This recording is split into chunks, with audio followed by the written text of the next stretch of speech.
এমন একটা রমাদান মাস আল্লাহ তাআলা আপনাকে আমাকে দিলেন। কেন এতটা দাম? কারণ কোরআন নাজিল হওয়ার কারণে আল্লাহ তাআলা রমাদানের মাসটা এমন বাড়ায় দিলেন। শুধু তাই না, কোরআন যদি রমাদানের লগে লাগলে এতটা দাম বেড়ে যায়।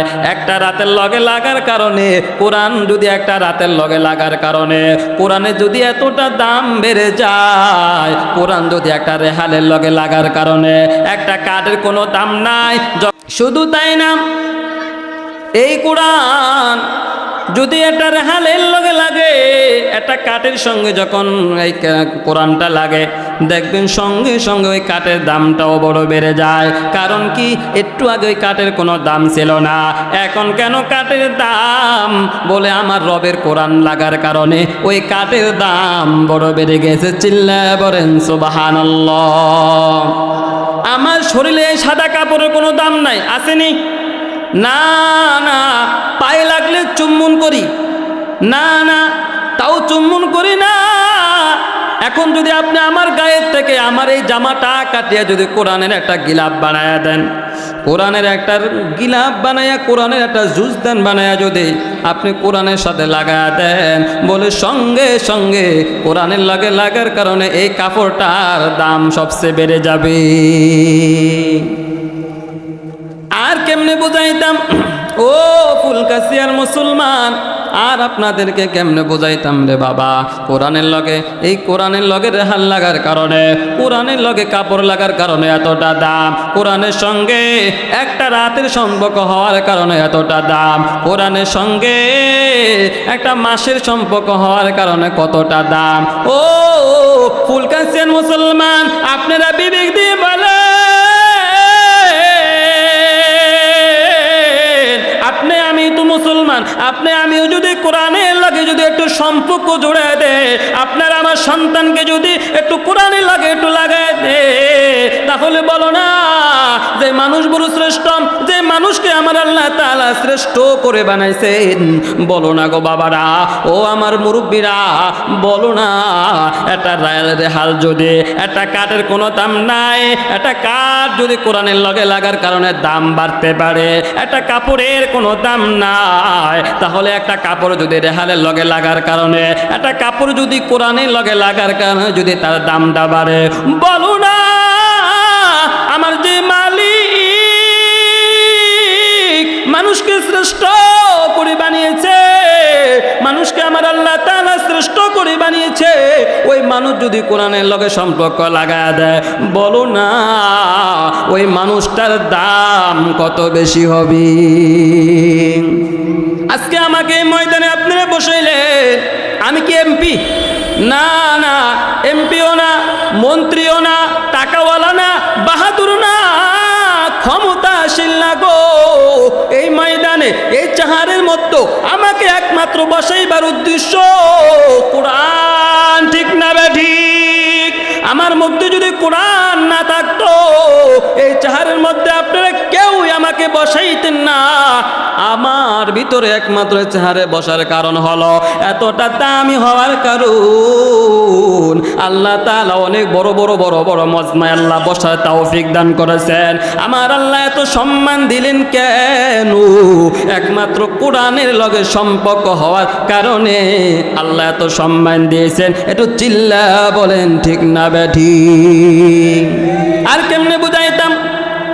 কোরআনের লগে সম্পর্ক করলে আল্লাহ জাহান্নাম থেকে নাম কাটিয়া আল্লাহ জান্নাতের খাতায় লিখিয়া দেন। দলিল দলিল দলিল হলো হযরত ওমরকে দিয়া দলিল দেব। কাকে দিয়া? হযরত ওমর। যখন হযরত ওমর ইসলাম গ্রহণ করে নাই, বলো না ওই ওমর যখন ইসলাম গ্রহণ করে নাই, তখনও কিন্তু সে এক জায়গায় মানত। সব নেতারা পরামর্শ করলো, বলে কি পরামর্শ? বলে মুহাম্মদকে দুনিয়ার জমিনে আর রাখা যাবে না।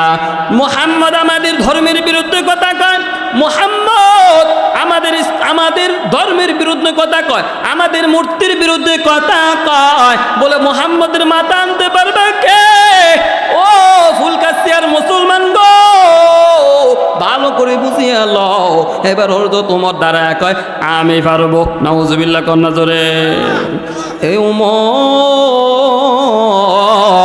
রসুলের মাথা আনার জন্য একটা তরবারি নিয়া যখন রাস্তা দিয়ে যখন রওনা করলেন, উমর ইসলামের দুশ্মন, নবীর দুশ্মন, আল্লাহর দুশ্মন হযরত উমর যখন তরবারি নিয়া যখন রাস্তা দিয়ে রওনা করলেন, আব্দুল্লাহ ইবনে নাইম নামের এক ব্যক্তি ডাক দিয়ে কই উমর দাঁড়াও, কোথায় যাও? ডাক দিয়া কয় আমি যাচ্ছি মুহাম্মদের মাথা আনার জন্য। আব্দুল্লাহ ইবনে নাইম ডাক দিয়া কয় ওরে উমর, আব্দুল্লাহ ইবনে নাইম ডাক দিয়া কয় উমর রে, তুমি যে মুহাম্মদের মাথা আনতে যাও, বলে কি করেছে? বলে মুহাম্মদ আমাদের ধর্মের বিরুদ্ধে কথা বলছে, মুহাম্মদ আমাদের মূর্তির বিরুদ্ধে কথা বলেছে, বলে মুহাম্মদ এই জন্য তার মাথা আনবো, তাকে টাকা বাজেট করা হয়েছে তাকে মারার জন্য। এবার আব্দুল্লাহ ইবনে নাইম ডাক দিয়া কয় ওমর, তুমি যে মুহাম্মদের মাথা আনতে যাবা, তোমার ঘরেই তো মুহাম্মদের পাগল, তোমার ঘরে তো মুহাম্মদের হাতে কালেমা পড়িয়া, তোমার ঘরেই তো মুহাম্মদের হাতে কালেমা পড়ে, কোরআন পড়ে। সুবহানাল্লাহ। ওমর, মুহাম্মদের মাথা আনার আগে তোমার ঘর সামলাও। এবার ওমর চিন্তা করলো, কি রে, আমার ঘরের মধ্যে নাকি মুহাম্মদের জন্য পাগল হয়ে রইল, আমার ঘরের মধ্যে নাকি মুহাম্মদের জন্য পাগল, কোরআনের জন্য পাগল। এবার ওমর তরবারিটা পালায়া নিজের ঘরের দিকে রওনা করলেন। কথা বুঝেন? এইদিকে খেয়াল করেন, কথা বুঝেন? ওমর ছিলেন ইসলামের দুশ্মন, কোরআনের দুশ্মন, নবীর দুশ্মন, আল্লাহর দুশ্মন। এ উমর যখন এবার নবীজির মাথা আনার জন্য তরবারি নিয়ে দৌড়ায়, হঠাৎ করে যখন ঘরের দরজায় গেলেন, ঘরের দরজায় যাওয়ার পর হঠাৎ করে কানটা যখন ঘরের ভিতরে লাগায় দেয়, ঘরের থেকে কে যেন পড়ে ইয়াসিন ওয়াল কুরআনিল হাকীম ইন্নাকা লামিনাল মুরসালিন আলা সিরাতিম মুস্তাকিম তানজিলাল আজিজির রহিম। ওমর কান্না লাগায় দেখে ঘরের ভিতর থেকে এত মধুর কোরআনের আওয়াজ, এত মধুর আওয়াজ পেয়ে হযরত ওমর ডাক দিয়া কই, ভোর আমার জন্য দরজাটা খুলিয়া দে। ঘরের মধ্যে যখন ওমর প্রবেশ করে, ঘরের দরজা খোলার পর ওমর ডাক দিয়া কয়, ওরে আমার আদর ভোর, বলো না তুমি ঘরের মধ্যে গুন গুন গুন করে কি পড়েছ? আমি ওমরের মনটা মানি না, আমাকে একটু পড়া শুরু করে দাও, আমাকে একটু সামনে দেয়া দাও। ডাক দিয়া কই, রে ভাই, আমি কোরআন পড়তেছিলাম, ওই মালিকের কোরআন। বলে কোন মালিকের কথা বলো? বলে আমাদের তুমি তো জানো না, আমরা মুহাম্মদের হাতে কালেমা পড়িয়া মুসলমান হয়ে গেছি রে ভাই। এবার বলে তোমরা আমাকে একটু পবিত্র করো। লম্বা চওড়া ইতিহাস সবগুলা বলার উদ্দেশ্য না রে বাবা, উদ্দেশ্য হলো এমন কোরআন আল্লাহ তাআলা আমাদেরকে দিলেন। হযরত ওমর আল্লাহর রাসূলের মাথা আনতে গিয়া কোরআনের লগে সম্পর্ক হওয়ার পরে এখন আর মুহাম্মদের মাথা আনার কথা কয় না, এখন কয় আমার কালিমা পড়া, আমি কালিমা পড়ব। বলে কেন এতটা পরিবর্তন হয়ে গেল? একমাত্র কারণ আমার আল্লাহ কোরআনের সম্পর্ক হয়ে গেল ওমরের লগে। কোরআনের শব্দ ওমরের দিলের ভিতরে লাগার পরে আল্লাহ তাআলা ওমরের দিলটা পরিবর্তন করে দিলেন। জলয় বলেন সুবহানাল্লাহ। এবার ওমর দুনিয়া নবী দরবারে হাজির, সাহাবায়ে কেরাম দাঁড়ায় গেলেন। ওমর মনে হয় আমার নবীকে মারবে। এবার নবী বলে, ও সাহাবায়ে কেরাম তোমরা বসো, ওমর আজকে কিছুই করবে না, ওমরকে কিছুই করবে না। ওমর এবার আস্তে আস্তে আস্তে হেঁটে হেঁটে হেঁটে হেঁটে আমার মায়ের নবীর সামনে আসলেন। আসার পর এবার মায়ের নবী সুন্দর করে বললেন, ওমর ডাক দিয়ে কই, নবী গো, আপনার গর্দান নেওয়ার জন্য আমি আসলাম, কিন্তু নবী আমার মাওলা পাকের কোরআন এত মধুর, আমি যখন কোরআন শুনেছি আমি আর সহ্য করতে পারি না। মায়ার নবী গো, এই নেন তরবারি, তরবারি আপনার হাতে রাখেন, আমি ওমরকে কালেমা পরে একটু মুসলমান বানায় দেন গো, আর মুসলমান বানাইবার পরে আপনি আমার গর্দানটা নিয়ে যান, তারপর নবী গো আপনি আমাকে মাফ করে দিবেন, কারণ আমি চিনতে পারি নাই। বলেন না রে বাবা, ওমর যখন নবীর সন্ধান পেল, আগে ছিল দুশ্মন, কারণ কি বলে কোরআন পায় নাই। কি পায় নাই? কোরআন পায় নাই। ওমর থেকে আমরা শিক্ষা নিব যে ওমর 1 মিনিট আগে রসুলের মাথা আনার জন্য দৌড়ায়, ওই ওমরের ঘরের ভিতরে যখন কোরআন ঢুকলো, সঙ্গে সঙ্গে ওমর কোরআনের ছোঁয়ায় পরিবর্তন হয়ে গেল। ওরে বাবা বলো না, আমরা তোকে ওমরের মতো করি নাই, করছি না? না, তাহলে আমরাও যদি আমাদের কোরআনকে ঘরে ঢুকাইতে পারি, আমাদের স্ত্রীর মধ্যে কোরআন যদি ঢুকাইতে পারি, আমার মায়ের জবানে যদি কোরআন চালু করতে পারি, আপনার আমার ঘরে যদি কোরআন ঢুকাইতে পারি গো বাবা, তাহলে আপনি আমিও শ্রেষ্ঠ। ওই ওমর জাহান্নামের আসামি ওমর, কোরআনের লগে সম্পর্ক হওয়ার কারণে আল্লাহ তাআলা কোরআনের বরকতে আল্লাহ ওমরকে জান্নাতের টিকিট দিয়ে দিয়েছেন। সুবহানাল্লাহ। আচ্ছা বলেন না, ইসলামের দুশ্মন, নবীর দুশ্মন, কোরআনের দুশ্মন যখন জাহান্নামের আসামি ছিল, কোরআনে বুঝ যখন ঢুকেছে, কোরআনকে যখন মেনেছে, তখনই আল্লাহ তাআলা ওই কোরআনকে যখন যে ধারণ করেছে, সঙ্গে সঙ্গে আল্লাহ ওমরের জীবন পরিবর্তন করে দিলেন। ঠিক আপনি আমি যদি কোরআনকে ঘরে ঢুকাইতে পারি, আপনি আমি যদি কোরআনকে ধারণ করতে পারি রে বাবা, ঘরের মধ্যে শান্তি নাই। বলে কেন? আমি ভাবলাম, চিন্তা করলাম, অশান্তি হওয়ার কারণ কোরআন না থাকার কারণে। চিল্লায় বলেন ঠিক কিনা? স্বামী স্ত্রীর মধ্যে শান্তি নাই, কারণ কি? বলে কোরআন না, এজন্য অশান্তি। ছেলে মেয়ের মধ্যে শান্তি নাই, বলে কারণ কি? বলে কোরআন নাই। ঠিক না বেঠিক? এজন্য বুঝাইতে চাইলাম, কোরআন সব জায়গাতে ঢুকায় দেন, সংসদে কোরআন ঢুকবে, সংসদ শান্তিতে দেশ চলবে। ঘরের মধ্যে কোরআন ঢুকাইবেন, ঘর শান্তিময় হয়ে যাবে। ঠিক যে আম্মা জান ঘরের মধ্যে কোরআন ঢুকাইবে, ওই ঘরটাকেও আল্লাহ তাআলা জান্নাতের বাগান বানিয়ে দিবে। চিল্লায় বলেন ঠিক কিনা? এখন আমার আম্মা জানরা ঘরের মধ্যে কোরআন নাই, টিভি নিয়ে সব সময় ঘরের সামনে বসিয়া থাকে, মোবাইল নিয়ে বসিয়া থাকে। সন্ধ্যা যখন হয়, ওই সন্ধ্যা হওয়ার সঙ্গে সঙ্গে হাঁস মুরগি পালার জন্য, বাঁধার জন্য সন্ধ্যাবেলা ব্যস্ত হয়ে পড়ে। নামাজের খবর নাই, কোরআনেরও খবর নাই। চিল্লায় বলেন ঠিক কিনা? সংসার সংসার কইরা ভবে গো, করলি না বন্দেগি,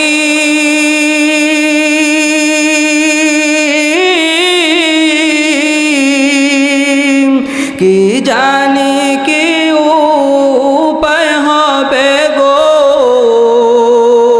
কবরের জিন্দেগি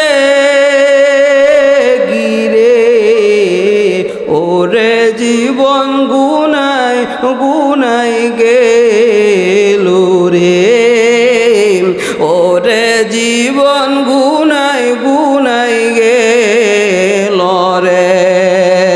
আর নিঃশ্বাসের বিশ্বাস কইরা গো, বাদলাম সুখের গো,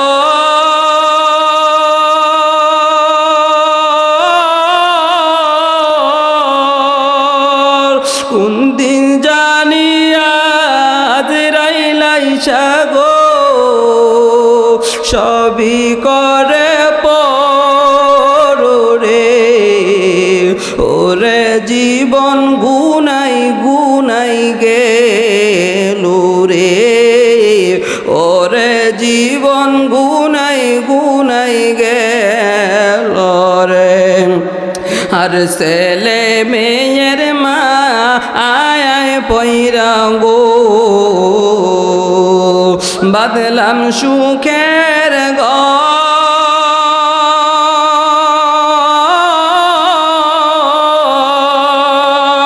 কোন দিন জানি আজরাইল আইসা গো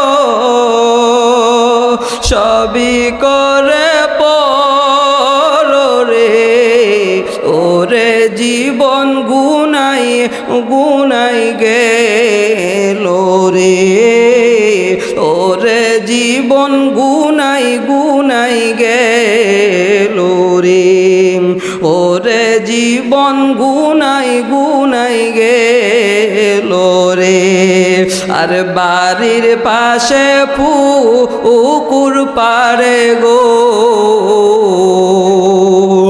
বাদলাম বাসের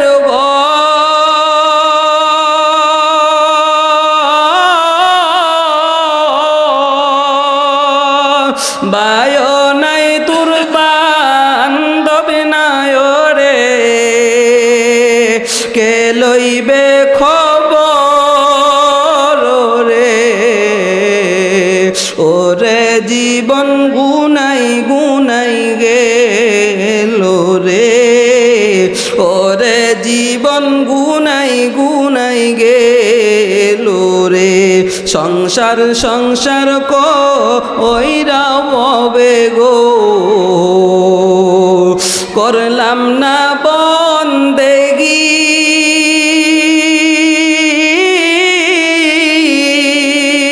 কি জানে কেউ উপায় হবে গো কবরের জিন্দেগি রে ওরে জীবন গুনাই গুনাই গেল রে এরে পুলকাসিয়ার মুসলমান ও আব্বা জানরা ও আমার মুরব্বীরা আল্লাহর কাছে তওবা করো কবর যখন যাইবা কি নিয়া কবর দিকে রওনা করবারে বাবা কোরআনটা এত শ্রেষ্ঠ বাবারে বুঝাইতে চাইলাম সন্তানের মধ্যে কোরআন ঢোকা দাও মনে কি চাই না রে বাবা একজন কোরআনের হাফেজ হাফেজেরা আলেমের হাফেজের বাবা হয়ে কবর দিকে যাইবা মনে কি চাই না রে বাবা মনে কি চাই না একজন হাফেজের বাবা হয়ে কবরে যাইবা মনে কি চাই না একজন আলেমের বাবা হয়ে কবর দিকে যাইবা বাইজিদ মুস্তাবি আল্লাহর ওলি এত বড় আল্লাহর ওলি বাইজিদ মুস্তাবি আরে আল্লাহর বান্দারা এই বাইজিদ মুস্তাবিকে ছোটবেলা যখন তার মা উস্তাদের কাছে নিয়া হঠাৎ করে উস্তাদের হাতের মধ্যে উঠায় দিলেন উস্তাদকে ডাক দিয়া কই উস্তাদ আমার এই বাইজিদকে আপনার হাতে উঠায় গেলাম ও উস্তাদ গো আমার বাইজিদ আলেম না হইতে আমার বাইজিদ হাফেজ না হইতে আমার বাড়ির দরজায় পাঠাবেন না কারণ আমি মা কবরে হাসরে মিজানে আমি আল্লাহকে বলবো হে মালিক আমি একজন হাফেজের মা আমি একজন আলেমের মা গো আমার বাইজিদকে হাফেজ আলেম না হইতে বাড়িতে পাঠাবেন না মা বাইজিদকে মাদ্রাসায় দরজায় দিয়ে বাড়িতে চলে গেলেন হঠাৎ করে বাইজিদ যখন পড়ালেখা শুরু করিয়া দিলেন ওস্তাদ ডাক দেয়া কইরে বাইজিদ আলেম না হইয়া বাড়িতে যাওয়া যাইবে না রে বাইজিদ হাফেজ না হইয়া বাড়িতে যাওয়া যাইবে না এবার বাইজিদ তো ছোট মানুষ কান্না শুরু করিয়া দিলেন হুজুর গো আমার মাকে একটু দেখতে মনে চায় আমার মাকে দেখবো আমার মাকে একটু দেখার সুযোগ করে দাও ওস্তাদ ডাক দিয়া কইরে বাইজিদ তোর মা তো মানা করে গেল তোকে বাড়িতে পাঠানো যাবে না বাবা বয়ান শেষের দিকে সন্তান আছে কোরআন শিক্ষা দিবা কি দিবা না আপনাদের দায়িত্ব এর নবীর উম্মতের দল এবার হলো যত্ন ওই এবার বাইজিদ বলে উস্তাদ গো আমাকে একটু ছুটি দেন, আমি মাকে দেখে চলে আসবো। উস্তাদ ডাক দেয়া কই বাইজিদ তোমাকে আমি কোরআনের 20 পারা দিয়ে দিলাম, তুমি যদি আমাকে শোনাইতে পারো আমি তোমাকে ছুটি দিব, তুমি তোমার মাকে দেখার জন্য বাড়িতে চলে যাবা। উস্তাদ মনে করেছিল বাইজিদ তো অল্প দিনে 20 পারা শেষ করতে পারবে না, লং টাইম চলে যাবে। এবার বাইজিদ কো উস্তাদ গো ঠিক আছে আপনার ফরা দিয়া আমি আমার মাকে দেখতে যাব। এবার বাইজিদ ফরা শুরু করলো। 2-3 দিনের মাথায় ডাক দিয়ে গো উস্তাদ আমার ফরা শুনবানি। এবার বাইজিদ উস্তাদকে এক পারা করে 20 পারা কোরআন বাইজিদকে উস্তাদকে শোনায় দিল। উস্তাদের চোখের পানি পড়ে, ওইদিকে মার ঘরের ভিতরে দোয়া চলে, আল্লাহ গো আবার বাইজিদকে হাফেজ আলেম না বানায়া আমার বুকে ফিরায়ও না। বাবা অন্ধকার কবরে চলে গেল, বাবা কেউ বাইজিদ দেখলো না। এবার বাইজিদ 20 পারা কোরআন শোনায়া উস্তাদকে বললেন উস্তাদ এবার বাড়িতে যাব। বলে যাও যাও তোমার মাকে একটু দেখে আসো। বাইজিদ এবার হাঁটে হেঁটে মায়ের দরজা গিয়া হাজির। এবার বাইজিদ তখন মায়ের ঘরে দরজার সামনে গিয়া নক দেয়, মাগো আমি তোমার বাইজিদ দরজাটা খুলো তোমাকে একটা নজরে দেখবো। বাইজিদ এইভাবে সারা রাত দরজা নক দিলেন, মা দরজাটা খোলে নাই। মা ডাক দেয়া কই বাইজিদ কে তুমি? বলে বাইজিদ। বলে বাইজিদ রে আমি বিশ্বাস করি না তুই আমার বাইজিদ না, কারণ আমার বাইজিদ আলেম না হয়ে আমার কাছে আসবে না, আমার বাইজিদ হাফেজ আলেম না হয়ে মায়ের বুকে আসবে না। বাইজিদ রে মার চেহারা দেখতে পারবি না, যাও তুমি চলে যাও। বাইজিদ ডাক দেয়া কই মা গো একটা বার তোমার চেহারা দেখার সুযোগ করে দাও। মা এত কান্না করলো, বাইজিদের মা দরজা খোলে নাই। বাইজিদ আবার রাত্রিবেলা হেঁটে হেঁটে হেঁটে মাদ্রাসায় চলে গেলেন। মাদ্রাসায় যাওয়ার পর রাত্রিবেলা উস্তাদ যখন তাকায় দেখে ওই যে ছাত্র বাইজিদ, ডাক দেয়া কই বাইজিদ রে কই কি তোর মার কাছে যাস নাই? ডাক দেয়া কই উস্তাদ গো আমি আমার মায়ের কাছে গিয়েছি, আমার মা দরজা খোলে নাই। আমার মা বলেছে তার সন্তান নাকি হাফেজ না হয়ে আলেম না হয়ে তার বুকের মধ্যে যাবে না গো। ওরে উস্তাদ গো আমার বড় মনে চেয়েছে আমার মাকে একটু দেখবো। এবার বাইজিদ একে একে একে একে পড়া শুরু করে দিলেন। আল্লাহর কি কুদরত! বাইজিদ এক পর্যায়ে আলেম হয়ে গেলেন, বাইজিদ এক পর্যায়ে হাফেজ হয়ে গেলেন। আরে আল্লাহর বান্দারা সময় কম না হলে আপনাদেরকে বুঝাইতাম কোরআনটা কত দামি, কোরআনের বাবা কত দামি, কোরআনের মা কত দামি, একটু বুঝাইতাম সময় নাই।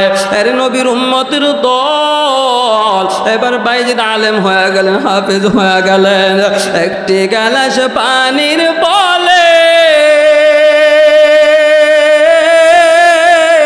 বাইজিদের কুলে তুলে হাত তুলে মা বলে বাইজিদকে ওলি বানাও, হাত তুলে মা বলে বাইজিদকে ওলি বানাও। মায়ের দোয়া লো হে মুমিন, মায়ের দোয়া লো, মায়ের দোয়া লো হে মুমিন, মায়ের দোয়া লো। বিপদে পড়বে না তুমি যখন যেথায় যাও, বিপদে পড়বে না তুমি যখন যেথায় যাও। মায়ের দোয়া লো হে মুমিন, মায়ের দোয়া লো। এবার বাইজিদকে বাবু উস্তাদরা সবাই সিদ্ধান্ত করলেন বাইজিদের আগামী দিন ফাকরি দেওয়া হবে। বাইজিদ আলেম হয়ে গেলেন, হাফেজ হয়ে গেলেন। এবার বাইজিদের উস্তাদ ও রাত্রের মধ্যে ঘুমায়, পরের দিন বাইজিদের মাথায় পাগড়ি উঠায় দেবে। বাইজিদের ওস্তাদ ঘুমের মধ্যে স্বপ্ন দেখে মদিনার রসুল আসিয়া হাজির। মদিনার রসুল ওই বাইজিদের উস্তাদ ওস্তাদকে স্বপ্নে দেখা দেয় গো। ওই বাইজিদের ওস্তাদ বাইজিদকে মাদ্রাসার পক্ষ থেকে একটা পাগড়ি দিবেন। আমি নবীও বলে গেলাম আমার বাইজিদকে একটা পাগড়ি দিবেন না, আমার বাইজিদকে আমি নবীর পক্ষ থেকেও একটা পাগড়ি দিয়া দিয়েন। সুবহানাল্লাহ। এবার বাইজিদ দুইটা পাগড়ি নিয়া আমার রসুলের স্বপ্নে যুগে উস্তাদকে দেখানো একটা পাগড়ি, আরো একটা পাগড়ি মাদ্রাসার পক্ষ থেকে একটা পাগড়ি নিয়ে বাইজিদ এবার বাড়িতে যায়। ঘরের দরজায় গিয়ে দেখে মায়ের দরজা খোলা। বাইজিদ ডাক দিয়ে কই মা আসো, তুমি না চাইছিলে তোমার বাইজিদ আলেম হবে, তোমার বাইজিদ হাফেজ হবে, তোমার বাইজিদের সাহারা দেখবা, এর আগে তুমি সাহারা দেখবা না। আসো মা, আজকে আমি হাফিজ, আজকে আমি বড় আলেম হয়ে গেলাম, আসো আসো। মা ডাক দিয়া কয় আরে বাইজিদ আজকে তো তোর মা চোখে দেখে না, আমি মায়ের বড় স্বপ্ন ছিল আমার সন্তান হাফেজ আলেমে চেহারা দেখবো। বাইজিদ রে আমি মা আর চোখে দেখি না রে বাবা, যাও যাও আমাকে একটু ওযুর পানি দে, আমি মা 2 রাকাত নামাজ পড়বো। আমার মাকে তুই খেদমত করতি বাবা, যা যা, আমি মা দুনিয়ার জমিনে থাকবো না, তবে কিয়ামতের ময়দানে আল্লাহকে বলবো হে মালিক আমি কিছুই আনতে পারি নাই, আল্লাহ গো আমার চেহারা দেখো দেখো। বলে কেমন চেহারা? বলে আমি একজন হাফেজের মা, আমি একজন আলেমের মা, আল্লাহ যদি হয়তো এই উসিলা করে আম্মাকে আপনাকে মাফ করতে পারে। ওরে বাবারা 2টা পাও যদি আগায়া দাও, এই যে তোমার আমার এই যে পাশে মাদ্রাসা, বাবা গো সন্তানকে কি শিক্ষা দিয়া তুমি লালন পালন করো একটু জিজ্ঞাসা করো, তোমার সন্তানরা সহি করে কোরআন পড়তে পারে কিনা? সারা বছরকে বছর লাগায় তোমার সন্তান মাদ্রাসায় পড়ানো লাগবে না, তোমার সন্তানকে যদি কমপক্ষে 3টি বছর তোমাদের এই মাদ্রাসায় পড়াও, যদি কমপক্ষে কোরআনটা সহি শুদ্ধ করে যদি একটু শিখাইতে পারো, তাহলে বাবা গো সময় বেশি হয়ে গেল রে বাবা, তাহলে কিয়ামতের ময়দানে তুমিও কোরআনওয়ালার বাবা হইয়া কবরে উঠবা। চিল্লায় বলেন ঠিক কিনা?